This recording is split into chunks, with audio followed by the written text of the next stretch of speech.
दोस्तों, केंद्रीय वित्त मंत्री निर्मला सीतारमण ने बजट भाषण में बिहार को बहुत कुछ दिया है। देखिए, बिहार में मखाना बोर्ड और राष्ट्रीय खाद्य प्रौद्योगिकी उद्यमशीलता एवं प्रबंधन स्थान यानी फूड टेक्नोलॉजिकल इंस्टीट्यूट की स्थापना करने की उन्होंने घोषणा कर दी है। इसके साथ ही साथ आपको बताएं कि स्टार्टअप के लिए बजट बढ़ाया जाएगा। इसके अलावा भी आपको जानना होगा कि पटना एयरपोर्ट की क्षमता भी बढ़ाई जाएगी। देखिए, बिहार में नए ग्रीनफील्ड एयरपोर्ट बनने जा रहे हैं। इसका भी ऐलान आज संसद भवन में कर दिया गया है।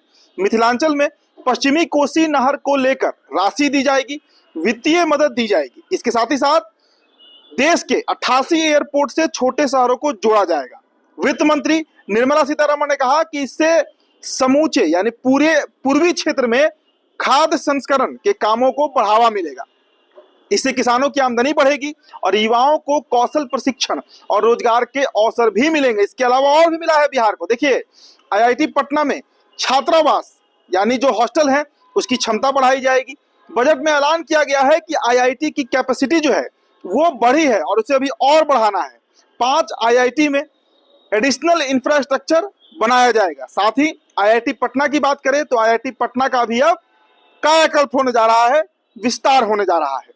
तो वित्त मंत्री निर्मला सीतारमण ने युवाओं को सस्ता लोन देने की बात भी कही है। तो दोस्तों, बिहार को गदगद कर दिया गया है और आपको इस वीडियो में हम बताएंगे कि बिहार को क्या क्या मिल रहा है, क्योंकि साल 2025 का बजट जो है वो ऐसा लग रहा है, जिस तरह से निर्मला सीतारमण ने बजट को पेश किया है, जो अब तक खबर आई है, ये बजट बिहार के लिए ही बना है। चलिए शुरुआत करते हैं दोस्तों। आप सभी का स्वागत करते हैं द बिहार टॉप में।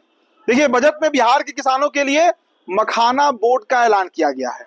केंद्रीय वित्त मंत्री निर्मला सीतारमण का यह ऐलान है कि बिहार के मखाना किसानों को राहत पहुंचाएंगी और इससे उत्पादन, प्रोसेसिंग, वैल्यू एडिशन और मार्केटिंग का अवसर भी मिलेगा।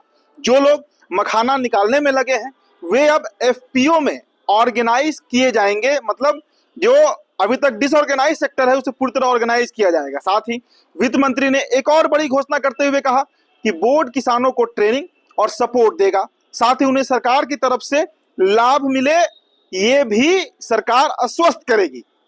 केंद्रीय वित्त मंत्री निर्मला सीतारमण ने बिहार के लिए एक और बड़ी घोषणा करते हुए कहा कि पटना में जो एयरपोर्ट है काफी छोटा है, उसका एक्सपेंशन का जरूरत है, उसकी क्षमता बढ़ाई जाएगी। पटना के माफ कीजिएगा, बिहार के किसानों के लिए दूसरा बड़ा ऐलान जो किया गया है, आप देखिए, आप जान लीजिए।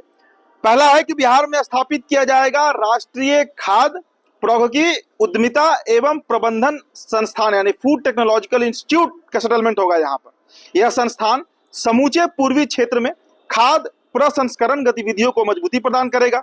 इस संस्थान के द्वारा किसानों के उत्पाद की गुणवत्ता बढ़ाकर उनकी आय में बढ़ोतरी करेगा।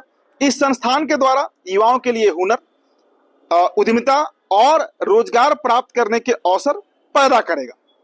साथ ही दोस्तों, कोसी और मिथिला को लेकर भी बड़ी सौगात केंद्र सरकार ने बिहार को दी है। देखिए, बाढ़ प्रभावित इलाका है, तो जो बातें हैं वो आप समझ लीजिए। बिहार में नए ग्रीनफील्ड एयरपोर्ट बनेंगे। वेस्टर्न कोसी कैनाल प्रोजेक्ट को वित्तीय मदद मिलेगी।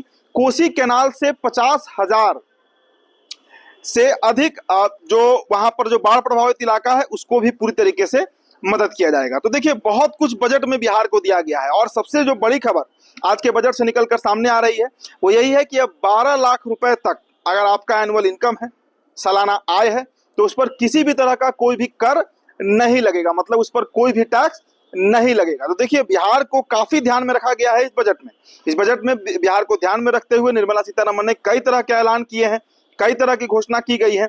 कोसी का इलाका हो, मिथिलांचल का इलाका हो, खासकर जो वैसे इलाके जो बाढ़ प्रभावित हैं, जहाँ के किसान हर साल मार झेलते हैं, उनके लिए, साथ ही साथ एयरपोर्ट एक्सपेंशन, आईआईटी का एक्सपेंशन, तो कई तरह के प्रावधान जो है वो इस बार बजट में लेकर निर्मला सीतारमण आई हैं। तो कहीं ना कहीं 2025 जो साल है बिहार के विधानसभा चुनाव का, ये साल बिहार के लिए है और केंद्र ने भी अपने बजट में इस बात का ध्यान रखा है। देखिए दोस्तों, बिहार एक बड़ा स्टेट है, एक बड़ा राज्य है, हालांकि पिछड़ा राज्य है, लेकिन बावजूद इसके सरकार के नजर में ये बातें रहती हैं।